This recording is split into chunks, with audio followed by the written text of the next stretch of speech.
Une personne sans référence, un bon matin devient une légende. Namesana nangate koyebanae. Les courtes prières en public et les résultats sont magnifiques. C'est qu'elle est nanga koumenana aussi.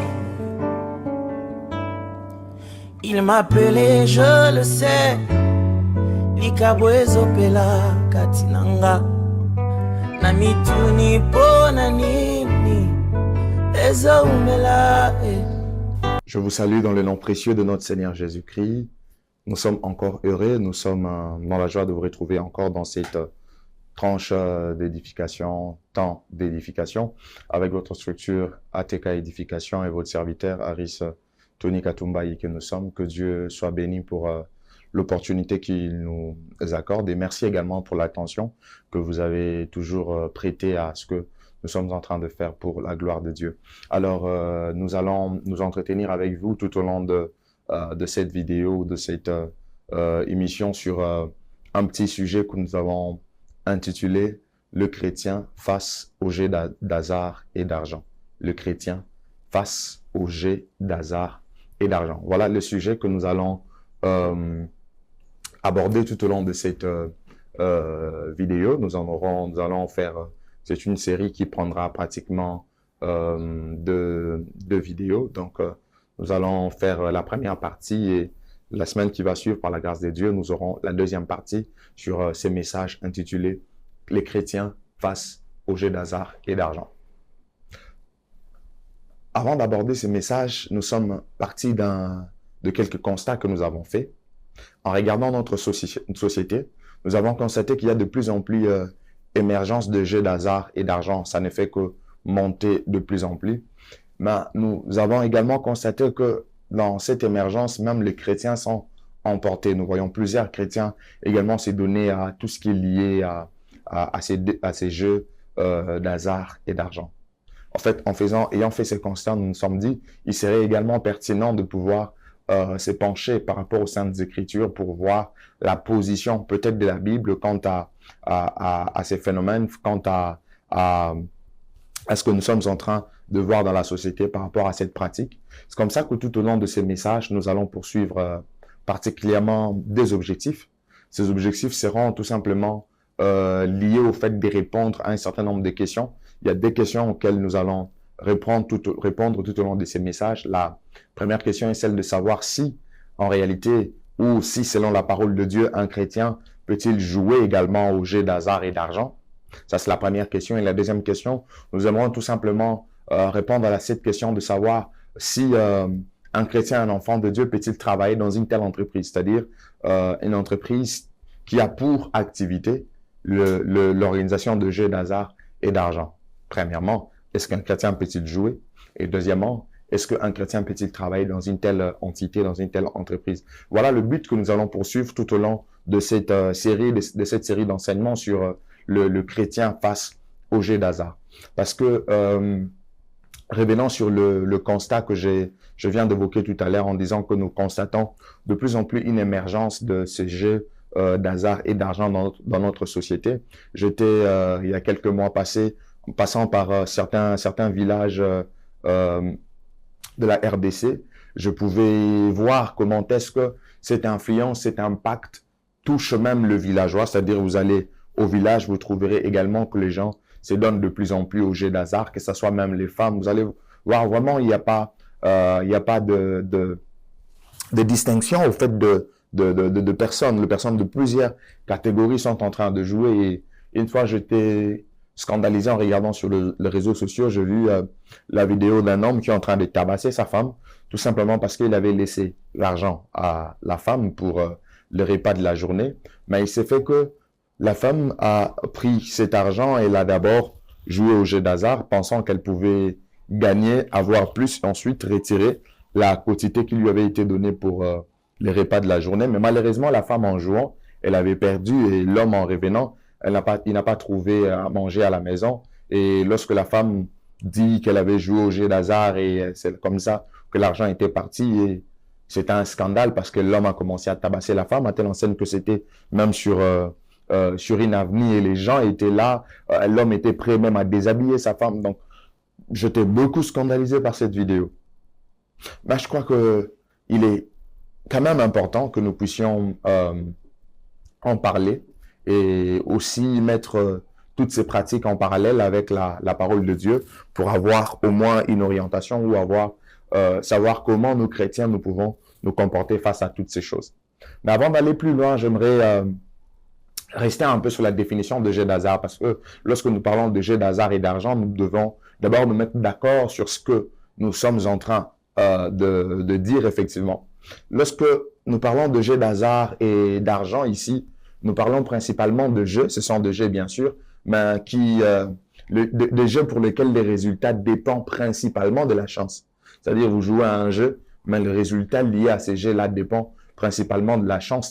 Ça ne dépend pas des compétences, ça ne dépend pas des choix de joueurs, mais ça dépend précisément, ça dépend beaucoup plus. Il y a une plus grande prépondération de la chance. C'est-à-dire que même si tu fais tout correctement, même si tu faisais toutes les choses de manière correcte, il y a toujours possibilité de gagner ou soit de perdre.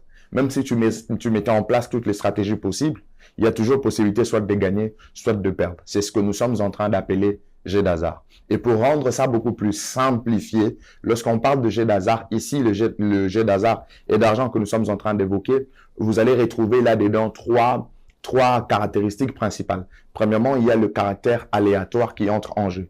C'est-à-dire, le résultat ne peut être prévu à l'avance. C'est ce que je viens de dire. Même si vous faites tout correctement, vous avez toujours la possibilité de gagner ou soit la possibilité de perdre. Et deuxième caractéristique, c'est qu'il y a mise d'argent. Donc, c'est-à-dire, on y joue pour gagner de l'argent. On y joue pour avoir un prix sur le plan monétaire. Mais troisièmement, c'est que dans le jeu d'hasard, le troisième caractère fondamental, c'est qu'il y a les risques de perdre, même le risque de tout perdre, de perdre toute la mise. Je ne sais pas à ce stade vous donner vraiment des exemples quant à ça pour dire regardez ce qu'organise telle compagnie, regardez ce qu'organise telle société. Je ne suis pas là-bas, mais je vous ai donné les caractéristiques au fait qui peuvent vous permettre d'identifier en quelque sorte le jeu d'hasard. Vous allez trouver là-dedans, il y a la loterie, vous allez trouver des jeux dans lesquels on peut parier sur des matchs, ça peut être des matchs de football, de basket, ça peut être sur des courses, ça peut être sur beaucoup d'éléments qui tournent autour de sport, mais sur lesquels on a une certaine possibilité de pouvoir miser de l'argent en choisissant soit l'option X ou en choisissant l'option Y de manière à ce que lorsque ça tombe sur votre option, vous gagnez de l'argent. En fait, c'est vraiment de ça que nous sommes en train de parler. Les trois caractères, les caractères aléatoires, le risque de tout perdre, mais aussi la mise d'argent. Donc, lorsque vous voyez un jeu qui intègre ces trois paramètres, ces trois éléments, en ces moments-là, ça rentre dans ce que nous sommes en train de dire ici, jeu d'hasard et d'argent. Mais il y a une autre question fondamentale, le fait que nous devons nous poser, parce que quand on regarde, en regardant la vie de l'homme, en regardant la vie sur la terre, on a l'impression comme si, en soi, les hasards, le caractère aléatoire, essayent de rentrer dans la plupart des choses que nous faisons, que ce soit le commerce, que ce soit ça peut être dans le monde des affaires, ça peut être dans le domaine professionnel, ça peut être dans bien de choses que nous sommes en train de faire. C'est comme si les caractères aléatoires, le hasard semble prendre aussi de la place. Ici, je ne suis pas en train de faire les distinguos pour la vie des croyants en Christ et de non-croyants en Christ. Non, je suis en train d'en parler de manière générale en disant c'est comme si le hasard entrait un peu en jeu dans tout, parce qu'il y a toujours une certaine probabilité que tout ce que nous faisons puisse réussir ou échouer. Alors, si tel est le cas, comment arriver à distinguer en quelque sorte ce qui est jeu d'hasard et le travail? Parce que quelqu'un va dire, oui, je peux faire du commerce, je peux miser mon argent dans une affaire, mais je peux avoir un bénéfice tout comme je peux perdre. C'est-à-dire qu'il y a aussi un caractère aléatoire là-dedans. Alors, sur ça, je pense qu'il est important que nous puissions établir maintenant les distinguos entre ce que nous pouvons considérer vraiment comme travail et ce que nous considérons comme un jeu d'hasard. En fait, la démarcation entre ce que nous considérons comme travail lié aux efforts, travail lié à notre force avec le jet d'hasard, la démarcation se situe dans ces sens.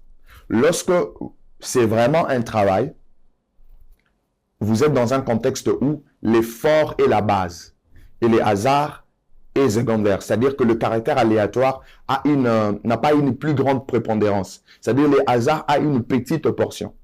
Mais tandis que lorsque vous êtes dans le jeu d'hasard, c'est le hasard qui est le maître.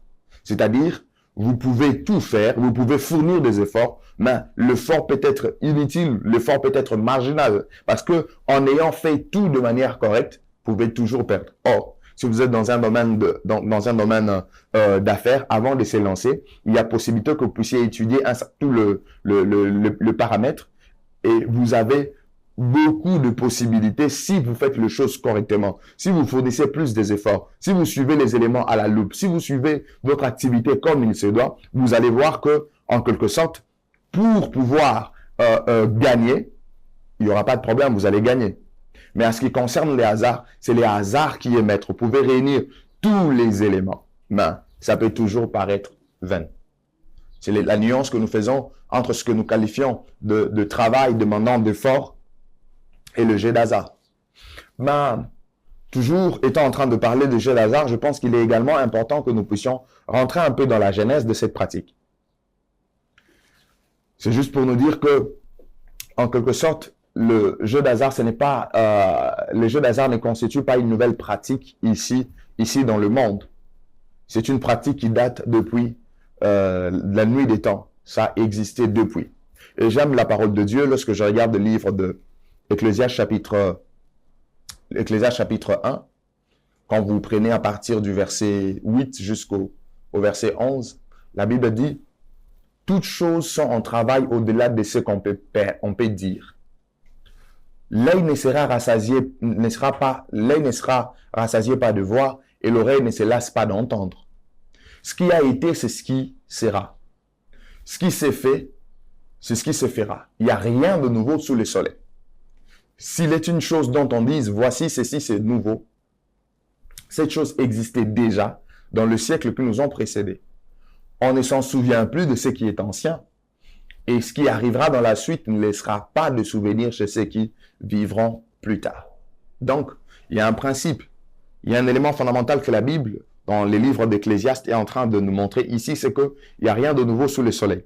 La plupart des choses que nous disons, que ce sont de nouvelles choses de notre époque en soi, ces choses ont existé dans les époques qui nous ont précédés. Ça peut être sur une forme Y ou sur une forme X. Donc, même ce que nous sommes en train de faire aujourd'hui, c'est ce qui sera fait dans la suite des temps, mais peut-être que les générations futures ne s'en souviendront plus. Donc, de même que en voyant l'émergence des jeux d'hasard aujourd'hui dans notre société ou même dans d'autres sociétés, ce ne sont pas de nouvelles choses, ce sont des choses qui ont toujours existé, mais sauf que on a l'impression comme si cela commence à prendre une autre tournure par rapport à notre environnement. Et s'il faut rentrer dans cet aspect historique des jeux d'hasard, vous allez vous rendre compte que le première forme de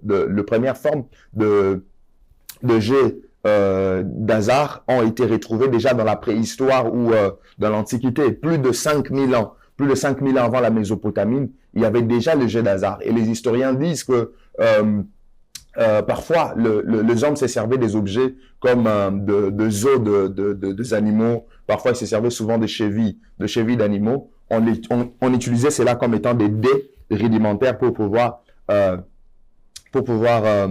faire cette pratique de jeu d'hasard. Et toujours dans cette histoire, quand vous rentrez dans l'Égypte ancien, l'histoire nous révèle qu'on a retrouvé dans l'Égypte ancien on a retrouvé dans l'Égypte ancien, on a retrouvé des dés comme de GB6 qu'on a retrouvé avec 6 faces et ça datait déjà de 3000 ans avant Jésus-Christ. Et lorsque vous allez dans la Chine ancienne, vous trouverez également qu'il y a eu cette pratique des jeux d'hasard. Les historiens disent que déjà 2000 ans avant Jésus-Christ, on pouvait retrouver la pratique des jeux d'hasard au niveau de la Chine. C'est là qu'on a retrouvé des jeux de loterie qui étaient utilisés et ces loteries-là étaient utilisées même pour financer de grands projets publics comme la Grande Muraille. Donc, en soi, le jeu d'hasard ne date pas d'aujourd'hui. Ça date de la nuit des temps. C'est depuis toujours que ça existait. Donc, ayant compris l'histoire de ces jets d'hasard et jusqu'à ce que nous sommes arrivés là où nous sommes. Donc, il y a eu plusieurs formes, il y a eu plusieurs adaptations, il y a eu plusieurs améliorations selon les époques, selon les temps, selon le peuple, et ainsi de suite. Ce qui a permis en quelque sorte d'avoir tout ce que nous avons aujourd'hui. Comme je vous ai dit, je ne sais pas citer le nom de ces entreprises, je ne sais pas citer le nom de toutes ces entités, mais tout ce qui nous préoccupe beaucoup plus, c'est parler de ces jeux d'hasard. Alors, ayant défini le jeu d'hasard, ayant distingué le jeu d'hasard avec le travail basé sur le fort, ayant parlé de l'historique ou de l'histoire de ces jeux d'hasard, en fixant le principe biblique selon lequel il n'y a rien de nouveau sous le soleil. Maintenant, je pense qu'il est important pour nous d'avoir une position claire sur le plan biblique pour répondre à nos deux questions qui constituent l'objectif même de cet enseignement, l'objectif même de cette série. En ce qui concerne la position biblique sur le jeu d'hasard et d'argent, déjà j'aimerais nous dire ceci, c'est que lorsque vous regardez dans la Bible, vous ne trouverez pas un texte de la Bible qui est en train de mentionner de manière claire et précise le jeu d'hasard et d'argent. Tous les noms des entités qui sont dans ces pratiques de jeu d'hasard, vous ne trouverez le nom d'aucune société, vous ne retrouvez le nom d'aucun jeu d'hasard dans la Bible.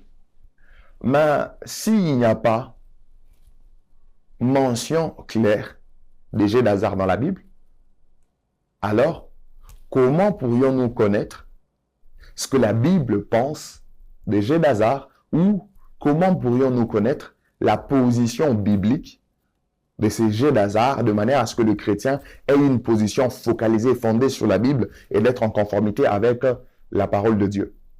Alors, je pense que pour y arriver, nous devons nous servir de plusieurs principes bibliques. Parce que dans la Bible, vous retrouvez plusieurs principes, vous retrouvez la doctrine, vous retrouvez la révélation. Il y a tant de choses que vous retrouvez dans la Bible. Alors, nous devons partir de principes bibliques, c'est-à-dire prendre un certain nombre de principes bibliques et mettre ces principes bibliques en parallèle avec le jeu d'hasard et voir si vraiment c'est une bonne chose d'aller dans cette pratique ou c'est une mauvaise chose, ou en d'autres termes, voir si ces pratiques sont contradictoires à la parole de Dieu ou non.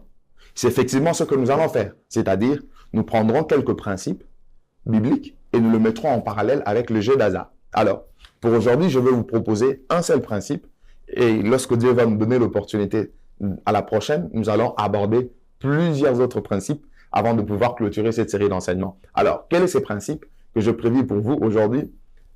Ces principes est le suivant. L'amour exagéré de l'argent et la cupidité sont mauvais. Ça, c'est un principe biblique. L'amour exagéré de l'argent et la cupidité sont mauvais. Lorsque vous lisez avec moi le passage biblique de 1 Timothée chapitre 6, le verset 9 à 10, la Bible dit ceci. Mais ceux qui veulent s'enrichir tombent dans la tentation, dans le piège et dans beaucoup de désirs insensés et pernicieux qui plongent les hommes dans la ruine et la perdition. Car l'amour de l'argent est une racine de tous les maux. Car l'amour de l'argent est une racine de tous les maux. Et quelques-uns en étant possédés,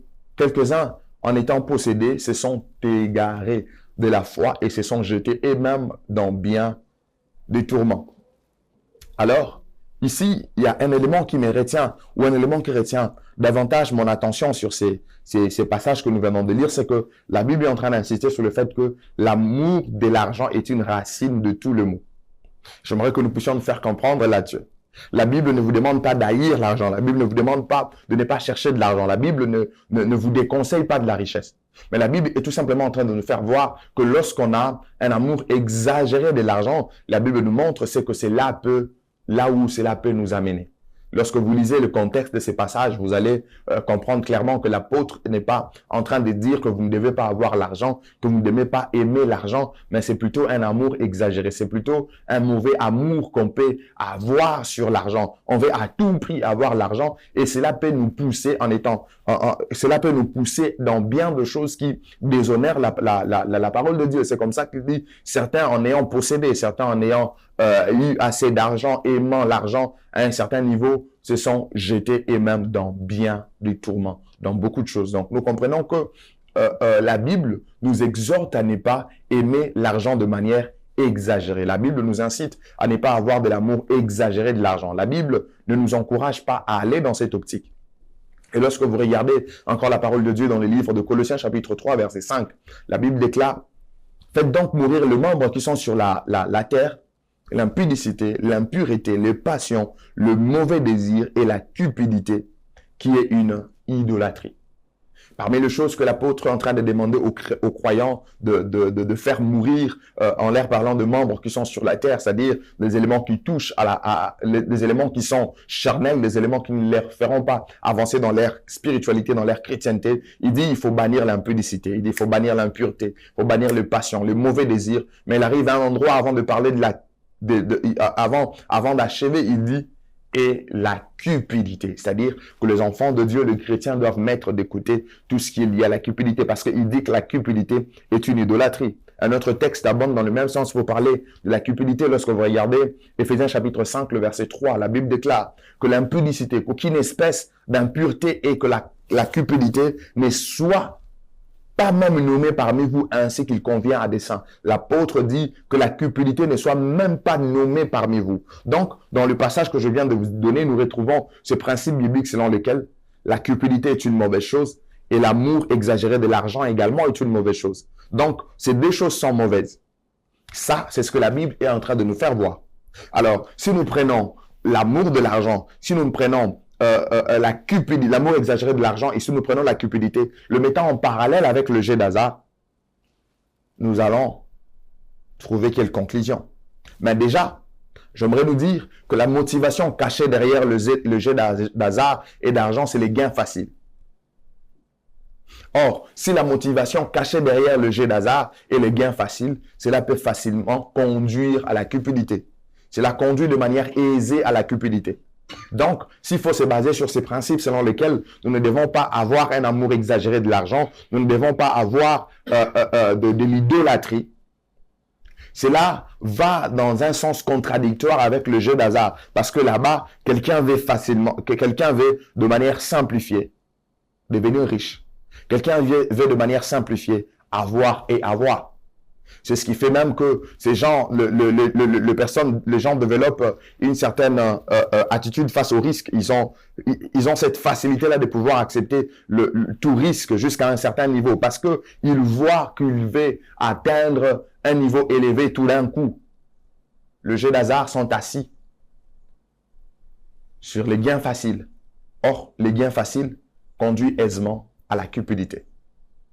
Voilà le principe biblique que je voulais partager avec vous aujourd'hui sur comment connaître la position de la Bible sur le jeu d'hasard. Donc, on a évoqué un principe biblique aujourd'hui et par la grâce de Dieu, nous nous retrouvons prochainement pour évoquer tant d'autres principes et par après, nous allons conclure en vous disant effectivement ce qu'il faut pour le croyant, ce qu'il faut pour les enfants de Dieu. Sinon, portez-vous bien, que Dieu vous fasse du bien, que Dieu soit avec vous. On se retrouve à la prochaine.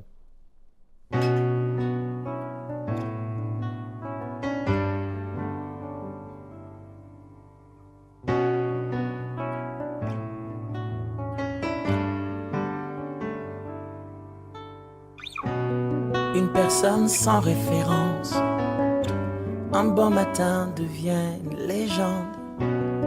Namesana langate koyebanae. Les courtes prières en public et les résultats sont magnifiques. C'est que les nanga koumenana aussi. Il m'appelait, je le sais. Likabwezo pela katinanga